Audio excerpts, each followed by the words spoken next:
Bismillahirrahmanirrahim. Assalamualaikum warahmatullahi wabarakatuh. Di sini saya Fida Husen bersama Ibu Wirmawati akan menyampaikan materi terkait pengayaan untuk ujian akhir program Prodi D3 Keperawatan Stase Keperawatan Gadar dan Kritis.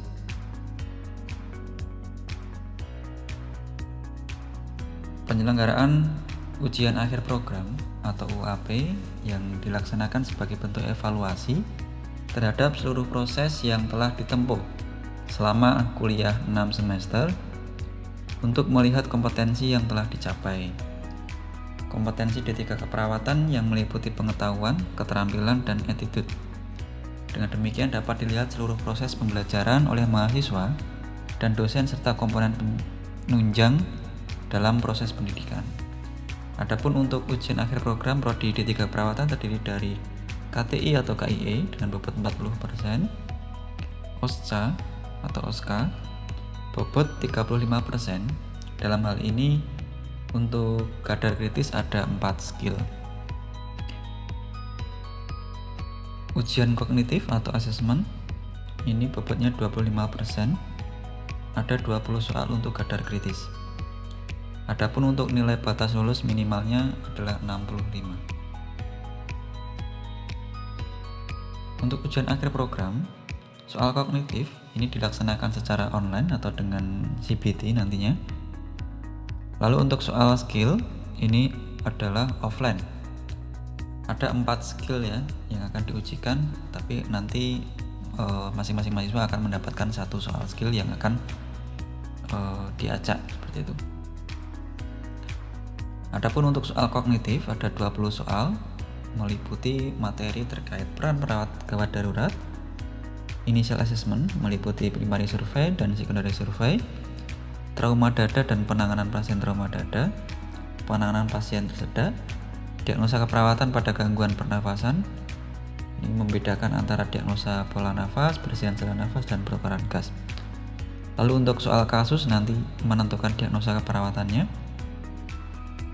Manajemen nyeri non-farmakologi, penyebab congestive heart failure, ambulasi pasien infak miokard, sindrom kelainan akut dan penanganan pasien nyeri di IGD, triase, ketoasidosis diabetikum, resusitasi cairan dan penelitian cairan, serta menghitung luas luka bakar. Materi yang pertama ini terkait peran dan fungsi perawat gawat darurat ya. Yang pertama menjadi advokat bagi pasien. Ini melindungi hak pasien dan keluarga, termasuk melindungi baik secara privasi, menjaga kenyamanan seperti itu ya. Dan selanjutnya menerapkan clinical judgment atau berpikir kritis, mulai dari pengkajian, lalu mengambil keputusan klinis terhadap hasil pengkajian tersebut. Lalu mendemonstrasikan praktek caring atau memberikan perhatian kepada pasien, merawat pasien. Yang keempat, berkolaborasi bersama tim multidisiplin, baik itu dokter ataupun tenaga kesehatan yang lain. Selanjutnya mendemonstrasikan pemahaman tentang keragaman budaya, tidak membeda-bedakan antara ras, suku, agama saat menangani pasien. Lalu memberikan pengajaran kepada pasien dan keluarga. Untuk setiap tindakan yang akan kita lakukan, kita memberikan edukasi kepada pasien maupun keluarga. Begitu. Selanjutnya untuk initial assessment ada 2 ya, ada pra-RS dan RS atau sebelum rumah sakit dan rumah sakit atau pre-hospital dan intra-hospital. Adapun untuk primary survey sebelum kita melakukan kita ini ya, aman diri, aman lingkungan, aman pasien 3A ya. Lalu gunakan APD, cek respon, alert apakah sadar atau dia merespon secara verbal. Kalau nggak respon secara verbal kita rangsang dengan nyeri. Lalu kita cek apakah pasien tidak sadar ataukah pasien tidak sadar. Lalu kita cek pada bagian RW. Di bagian RW ini memeriksa kepatenan jalan nafas, sekaligus kita mengamankan untuk melakukan kontrol terhadap spinal pasien gitu ya. Selanjutnya di breathing dan memberikan bantuan ventilasi apabila dibutuhkan. Untuk prinsipnya airway breathing circulation ini adalah look, listen, and feel ya. Kita lihat, kita dengarkan, dan kita rasakan. Oke. Lalu pada circulation juga sekaligus menghentikan perdarahan apabila ada. Selanjutnya pengkajian pada disabilitas, kita memeriksa GCS ya. Silakan nanti dipelajari lebih lanjut terkait pemeriksaan GCS. Selanjutnya exposure, pemasangan Foley catheter, gastric tube, dan head monitor. Lalu untuk setelah primary survey kita lakukan secondary survey di initial assessment, pemeriksaan head to toe, pemeriksaan tanda-tanda vital, kita colok berbagai lubang ya, apakah ada perdarahan. Lalu pemeriksaan kompak, ini ya, pemeriksaan menanyakan terkait keluhan, obat yang dikonsumsi,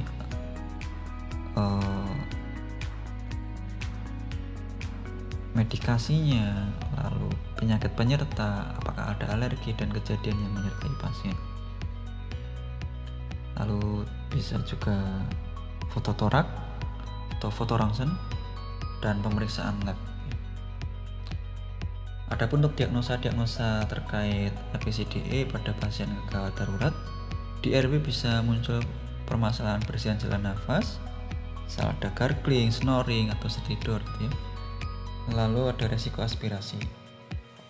Sedangkan di breathing bisa mengalami gangguan pertukaran gas, pola nafas tidak efektif, maupun gangguan ventilasi spontan. Sedangkan di sirkulasi ada permasalahan yang bisa muncul hipovolemi atau hipervolemia, gangguan sirkulasi spontan, penurunan curah jantung, perfusi perifer tidak efektif, resiko shock, dan resiko perdarahan. Sedangkan di disability, di penurunan kapasitas adaptif intrakranial, resiko perfusi cerebral tidak efektif. Lalu di exposure bisa nyeri akut, gangguan integritas kulit. Lalu di exposure juga resiko cedera dan resiko jatuh. Adapun untuk diagnosa, ini adaptasi dari SDKI. Selanjutnya untuk penanganan pasien tersedak ya, silakan nanti dipelajari lebih lanjut menggunakan Heimlich maneuver ya. Ini pertama kali dikenalkan oleh Dr. Henry Heimlich pada tahun 74 ya. Untuk prosedur-prosedurnya ini membantu orang yang tersedak ini ketika kita menolong ya, berdiri di belakang pasien, lalu meletakkan salah satu kaki depan yang lain untuk menjaga keseimbangan, lambungkan tubuh orang yang tersedak di depan, pukul pinggungnya telapak tangan sebanyak 5 kali, lingkarkan lengan, kepalkan salah satu tangan, lalu tekan kepalan perutnya ini, sentakkan ke atas ya, ulangi gerakan 10 kali hingga benda yang menyumbat di tenggorokan itu bisa keluar. Selanjutnya untuk diagnosa terkait pernafasan ya. Oke, kita perlu membedakan apa itu bersihan jalan nafas, pola nafas tidak efektif, ataupun gangguan pertukaran gas. Untuk bersihan jalan nafas pada intinya adalah ada sekret atau obstruksi di jalan nafasnya ya. Oke, kita bisa lihat penyebabnya, lalu gejalanya gitu ya. Ada suara nafas tambahan misalnya crackles, lalu snoring misalnya, itu di bersihan jalan nafas. Sedangkan di pola nafas ini antara inspirasi dan ekspirasi yang tidak memberikan ventilasi yang adekuat. Nah, tanda-tandanya misalnya sesak nafas, penggunaan otot bantu pernafasan, lalu pola nafasnya yang abnormal seperti itu ada di pola nafas. Lalu di gangguan pertukaran gas ini terkait eliminasi di membran alveolus kapilernya. Oke, ini tanda-tandanya, ini disertai bisa dengan analisis gas darahnya, bunyi nafas tambahan, dan juga bisa juga dengan hasil elektrolitnya. Ini untuk mengetahui nilai pH-nya ini apakah mengalami gangguan pertukaran gas.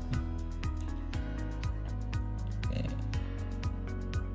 Selain itu juga bisa juga dicek ada hasil PaO2 per FiO2 nya. Oke, selanjutnya terkait manajemen nyeri dada pasien di IGD. Ketika pasien masuk IGD dengan kondisi nyeri dada, apalagi nyeri dada yang menjalar ya, itu kita curiga ke sindrom koroner akut ya, atau penyakit jantung koroner. Oke, yang perlu dilakukan yang pertama tentu mengkaji ABCD-nya. RW-nya apakah paten, breathing-nya apakah ada masalah, sirkulasinya apakah ada masalah, lalu cek kesadarannya juga, disabilitas. Kita baringkan pasien dan beri oksigen. Tapi yang pertama dilakukan adalah kaji dulu keluhan pasiennya, lalu cek TTV, saturasi oksigen, dan melakukan pemeriksaan EKG. Selain itu pasang IV line 2 jalur untuk resusitasi cairan dan pemberian obat-obatan, lalu pengkajian nyeri PHRST, lalu kolaborasi pemberian aspirin atau nitrogliserin, lalu cek darah untuk pemeriksaan enzim, untuk jantung kan cek enzim CKMB nya, pemeriksaan elektrolit terkait kaliumnya atau yang lain, dan pemeriksaan koagulasi atau pembekuan darah. Selanjutnya adalah penilaian luas luka bakar dengan menggunakan rule of 9. Ini merupakan pedoman yang biasa digunakan untuk memperkirakan luas daerah yang terbakar, yang disebut dengan hukum 9 ya, atau rule of 9, yaitu membagi daerah tubuh dengan persentase 9 ya, per daerah tubuh. Nah, dalam hal ini kepala 9 ya, lalu bagian tubuh depan itu 18, bagian tubuh belakang 18. Dalam ini misalnya dada itu 18 itu dibagi 2 bisa, tidak dada itu 9, untuk perut itu 9, itu lengan kanan itu 9 apabila depan saja itu 4,5, belakang itu 4,5 ya. Lalu lengan kiri itu 9 untuk depan belakang. Lalu perineum itu 1%, kaki kanan 18%, apabila depan dan belakang itu 9%, dan kaki depan 9% gitu ya. Begitu juga untuk kaki kiri. Untuk anak kecil penghitungannya berbeda ya, karena luas permukaan tubuhnya juga berbeda. Ini masih sama ya. Di kepala tadi 9, bagian depan ini 18 ya, bagian belakang 18, depan 18. Oke, kalau bisa dipisah lagi, ini bagian dada itu 9, perut itu 9%. Oke, tangan depan 4,5%, tangan bagian belakang 4,5%, atau misalnya seluruh tangan kanan itu 9%. Nah, ketika dalam mengerjakan soal nanti kata kuncinya apabila tidak ada keterangan depan dan belakang, itu berarti depan belakang ya. Misalnya seluruh tangan kanan gitu ya, berarti 9%. Kecuali ada keterangan tangan kanan bagian depan, berarti kan itu 4,5%. Lalu apabila ada keterangan dada, berarti 9%, dada dan perut 18%. Oke.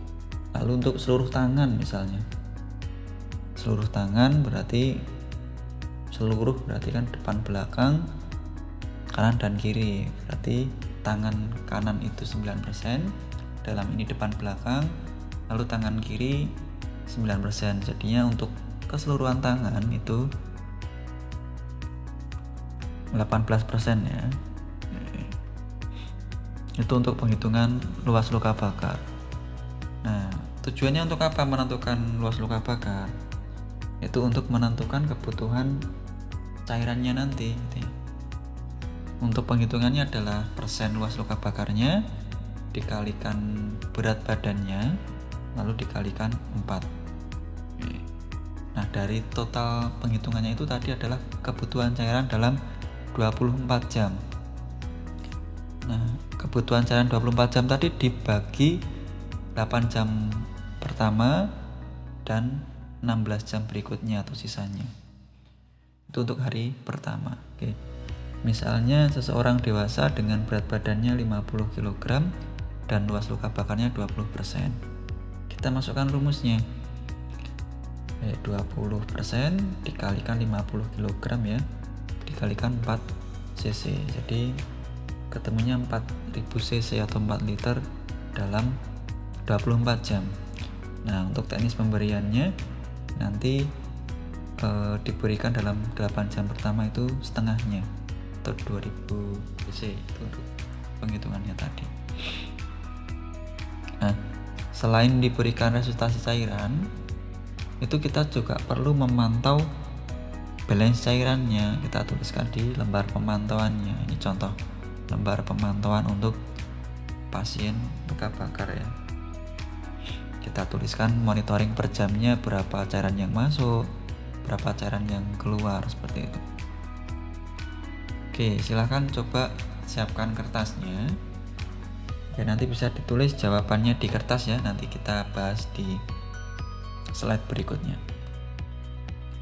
Contoh soalnya ya, seorang laki-laki berusia 45 tahun dengan berat badannya 40 kg dibawa ke IGD karena mengalami luka bakar derajat 3. Pasien mengalami luka bakar pada perut, genitalia, dan ekstremitas bawah bagian depan.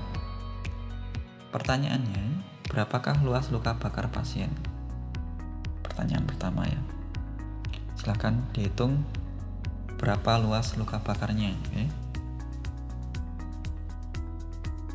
Perut berapa persen, genitalia berapa persen, dan ekstremitas berapa persen. Silahkan ditulis. Sudah. Selanjutnya, berapa kebutuhan cairan pasien dalam 8 jam pertama ya. Yang ditanyakan 8 jam pertama. Oke. Jadi dihitung dulu 24 jam, lalu 8 jam pertama itu adalah setengahnya ya. Sudah ditulis. Oke, selanjutnya menghitung berapa tetes per menit infus yang diberikan bila menggunakan infuset dengan faktor tetes 15 tetes per cc. Kita sudah menghitung kebutuhannya, kita menghitung tetesannya ya. Ada 3 pertanyaan ya, silahkan ditulis.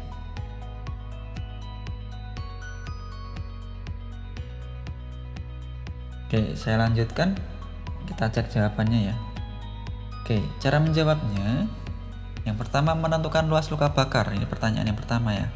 Kita cek tadi perut ya. Perut 9% ya. Perut 9%.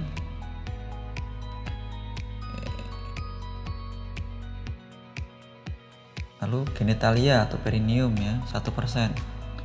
Dan ekstremitas bawah bagian depan ya. Kalau kaki kanan itu ke depan belakang itu 18, kaki kiri itu depan belakang itu 18. Nah, yang ditanyakan adalah ekstremitas bawah ya, berarti kaki bagian depan di 18% saja. Totalnya 28% luas luka bakarnya. Lalu kebutuhan cairan 24 jam pertama 28% dikalikan 40 kg dikalikan 4 cc, ketemu 4480.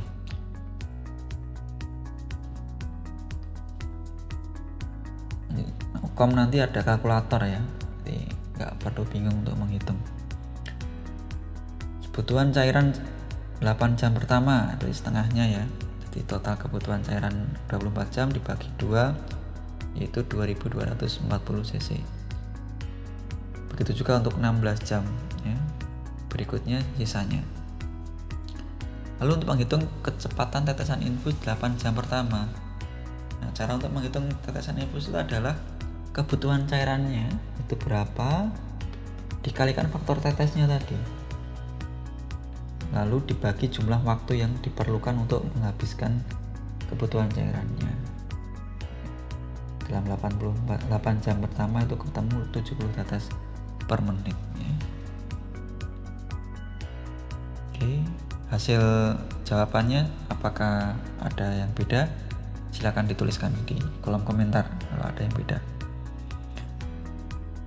Oke, selanjutnya terkait triase ya. Ini diagram START ya, Simple Triase and Rapid Treatment. Triase ini adalah suatu cara untuk memilah pasien ketika dalam kondisi jumlah korban atau pasien itu lebih banyak dari jumlah penolong. Jadi kita tolong berdasarkan tingkat kegawatannya. Yang perlu kita cek yang pertama yaitu kita identifikasi apakah korban dapat berjalan. Ini contohnya pada kondisi pre-hospital ya, misalnya kecelakaan massal atau bencana massal. Korban dapat berjalan itu dia kategori hijau ya, tidak mengalami kondisi yang gawat darurat.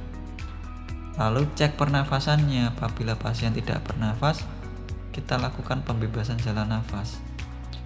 Kalau pasien setelah dibebaskan jalan nafasnya, misal dibuka mulutnya dengan jaut ras misalnya atau chin lift ya, tidak bernafas, itu akan masuk kategori hitam ya. Kalau dibebaskan jalan nafas dia bernafas, sedangkan kita temukan tadi dalam kondisi tidak bernafas, dia masuk kategori merah. Lalu setelah cek pernafasannya, apabila pasien itu bernafas, cek frekuensinya. Apabila lebih dari 30 kali per menit, kategori merah. Apabila kurang dari 30 kali per menit, cek perfusinya. CRT-nya apakah lebih dari 2 detik? Apabila iya, masuk kategori merah. Apabila CRT-nya kurang dari 2 detik, baru kita cek kesadarannya dengan cara kita minta untuk misalnya mengangkat tangannya ya, atau menggenggam tangannya. Apabila tidak bisa, itu masuk kategori merah. Apabila dia bisa, dia masuk kategori kuning ya. Nah, korban tidak dapat berjalan. Oke, ini contoh setelah melakukan triase kita berikan tanda berdasarkan hasil pengkajiannya tadi. Oke, misalnya kategori hijau ya, pasien dapat berjalan ya, pasien dengan minor atau kecil fraktur yang simpel ya, tidak terlalu kompleks, ada luka sederhana, luka kecil ya, luka bakar yang tanpa mempengaruhi kondisi psikologis ya. Dia masuk kategori hijau, dia dapat berjalan ya. Lalu kategori kuning ya, misalnya cedera spinal cord, lalu multiple fraktur, luka bakar derajat sedang, dan cedera kepala yang tidak ada komplikasi ya. Kategori kuning itu bisa ditunda. Lalu kategori merah ini mengalami gangguan RW atau pernafasannya, jalan nafas dan pernafasannya, mengalami permasalahan jantung atau sindrom koroner akut, lalu perdarahan masif, luka terbuka pada dada atau abdomen, cedera kepala berat, shock, dan luka bakar yang derajat berat ya. Lalu yang kategori hitam itu tidak ada pernafasan ketika diberikan pembebasan jalan nafasnya atau pasien meninggal. Nah, ini untuk alur pasien triase di IGD atau di rumah sakit. Pasien masuk IGD bisa dari triase sebelum rumah sakit, melalui ambulan, bisa juga dengan datang sendiri.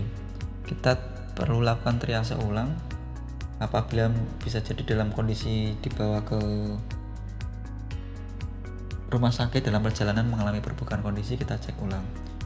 Nah, dari hasil triase tadi masuk kategori hitam, merah, kuning, atau hijau. Tiap ruangannya masing-masing pasien hitam bisa ke perawatan jenazah, kategori merah bisa ke HCU, ICU, atau intinya ruang perawatan intensif. Kalau kategori kuning bisa ke bangsal biasa atau intermediate ward ya, atau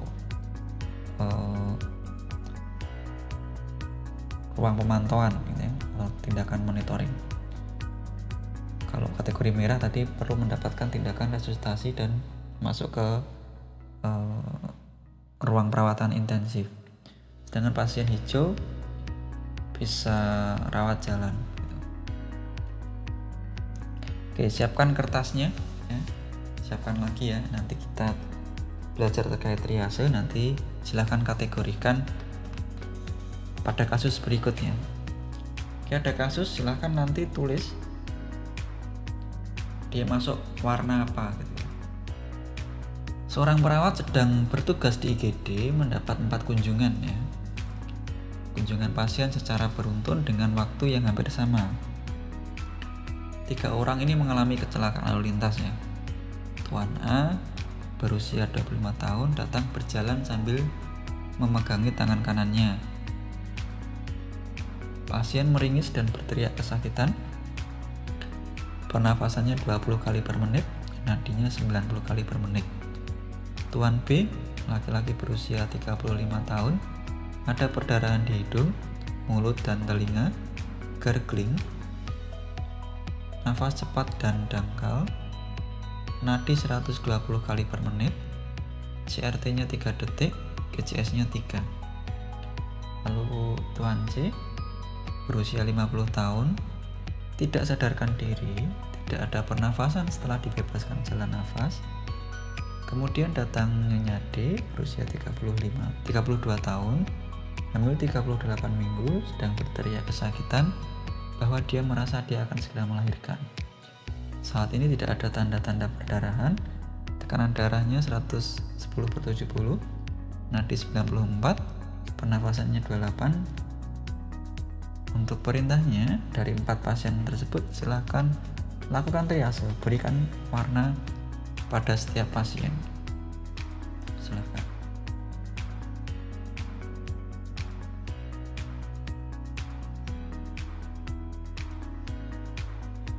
Oke, cukup ya. Silakan dicek berdasarkan jawaban di slide berikut. Oke. Tuan A masuk kategori hijau. Kenapa hijau? Dia datang dengan berjalan. Tuan B, ini triasenya merah. Ini ada perdarahan di hidung, mulut dan telinga ya, gargling ya. Gargling itu ada gangguan jalan nafasnya berarti. Lalu CRT-nya lebih dari 3 detik dan GCS-nya 3, penurunan kesadaran. Koma ya. Lalu yang C ini masuk kategori hitam karena dia tidak ada pernafasan setelah dibebaskan jalan nafasnya. Lalu yang Nyonya D ini masuk kategori kuning, ini bisa karena bisa ditunda ya. Saat ini tidak ada tanda-tanda perdarahan ya. Tidak ada KPD, tidak ada perdarahan. Tekan darahnya normal, nadinya normal, pernafasannya ini cenderung meningkat tetapi tidak sampai ke 30 kali per menit. Dia masuk kategori kuning ya. Oke. Ada yang berbeda jawabannya? Oke, silahkan tuliskan di kolom komentar. Oke, itu tadi terkait soal-soal kognitif ya, untuk materi-materi yang akan digunakan untuk soal kognitif. Selanjutnya untuk OSCA ya. Ini merupakan uji kompetensi, suatu model uji kompetensi yang dilakukan untuk mengukur kompetensi peserta uji. Dilakukan uji pengamatan dan penilaian dalam rangkaian stase dengan metode wawancara, pemeriksaan, dan perawatan pada pasien yang mencerminkan beberapa kondisi kegangguan kesehatan. Dalam hal ini nanti ada 4 kasus terkait gawat, darurat, dan kritisnya. Apa saja kasusnya? Nanti kita cek ya. Waktu yang disediakan adalah 7 menit untuk setiap stase. Jadi apabila nanti OSKA gawat darurat, setiap mahasiswa itu tidak melakukan 4-4-nya, tetapi mendapatkan salah satu dari 4 tindakan tersebut. Cuman harus belajar dari keempatnya, karena di hari H nanti akan diacak ya.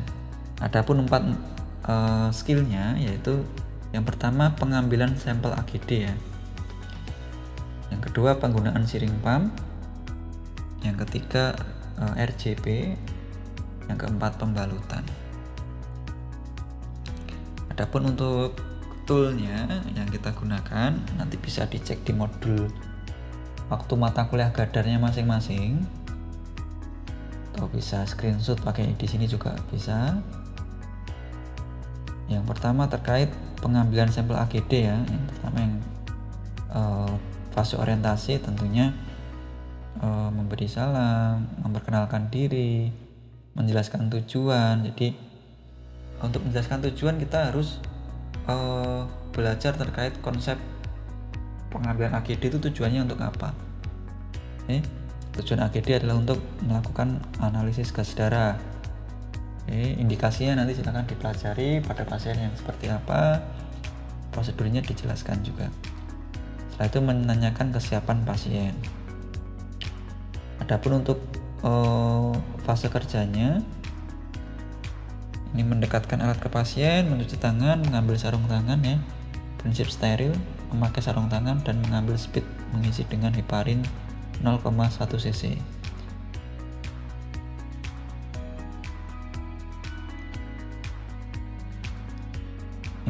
Melakukan desinfektan pada area yang ditusuk dengan kapas alkohol, menusukkan jarum 45 atau 90 derajat pada arteri radialis ya. Ini contohnya. Sebenarnya sebelum tindakan ini kita perlu cek Allen test dulu ya. Cuman kita prakteknya sesuai tool yang disediakan saja. Lalu mencabut jarum dengan cepat, menutup jarum dengan karet. Darah nanti akan menarik ya, akan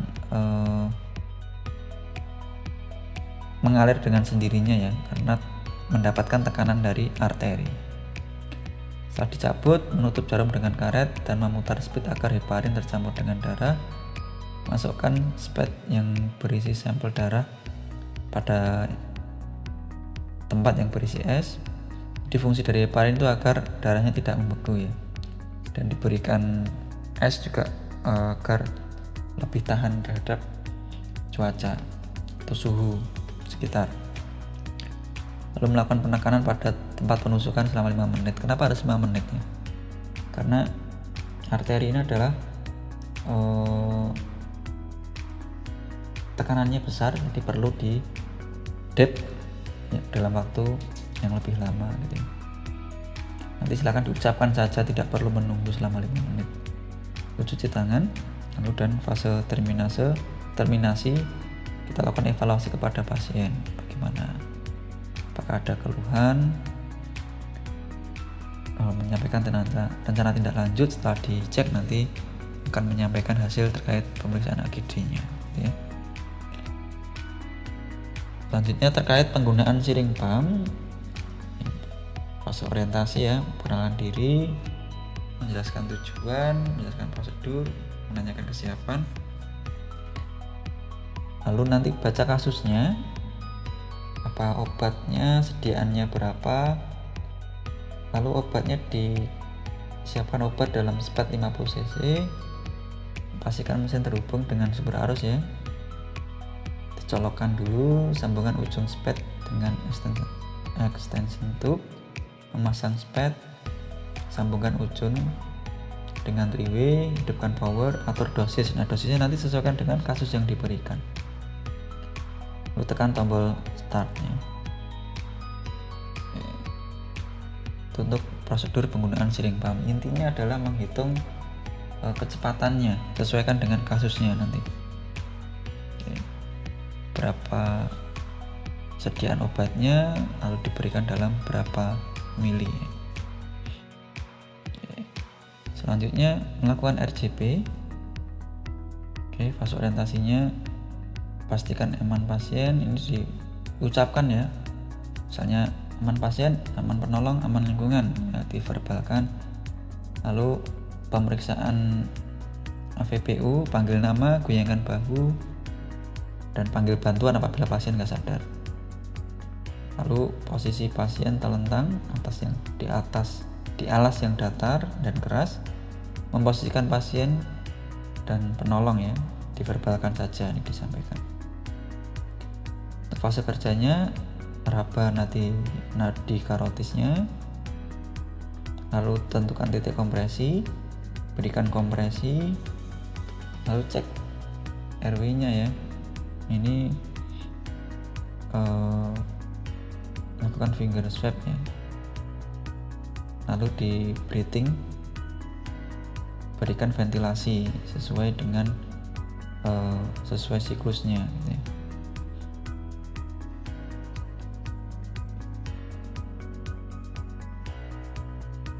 RJP dihentikan ketika pasien sadar atau penolong kelelahan nih.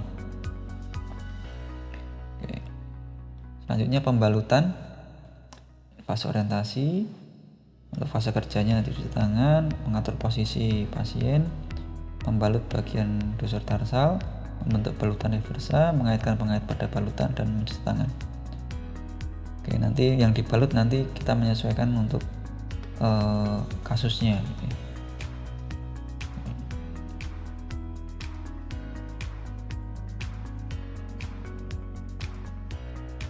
Oke, silakan apabila ada pertanyaan silakan ditanyakan.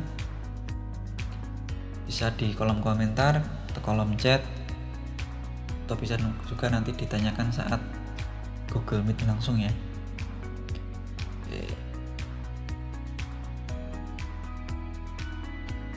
Oke, saya tutup dengan pantun ya. Bersihkan lantai dengan Lysol, pisahkan ruangan dengan sekat.